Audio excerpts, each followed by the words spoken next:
I'm Marcus Mescher. I teach Christian ethics in the theology department at Xavier University. The word Catholic, it functions on two levels. Lowercase c Catholic means universal. It comes from the Greek according to the whole. So it really is, it's this intention to make room for everybody, just as Jesus did.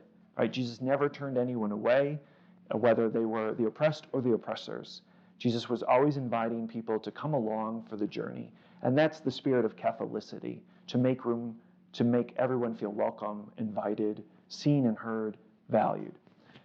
Capital C Catholic is a reference to the Roman Catholic Church, which is this global reality that is over 1.2 billion people strong, that tries to hold in continuity the teaching and healing ministry of Jesus of Nazareth, and to be a witness of what that teaching and healing ministry ought to look like today, not only in the service or in the healthcare or in the education sectors, which is where the Catholic Church is most known, but also just in being a source of good news, to be a source of joy for people who are looking around at a world and might be shaking their head and not really sure where to find hope, where to find purpose, where to find a sense of belonging.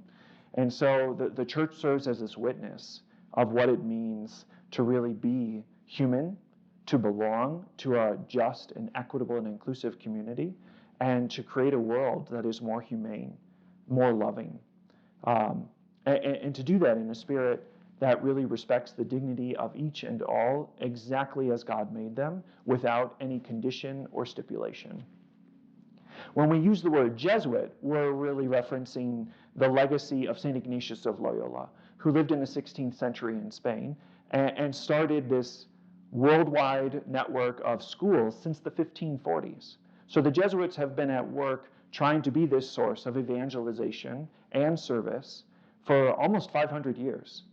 And they decided to really settle on focus on education, because they saw that in education you could give people the keys to the kingdom, so to speak, when it comes to really affirming the dignity of the human person and activating their agency so they can tap into their deepest desires and put their gifts and talents in service of a world in need.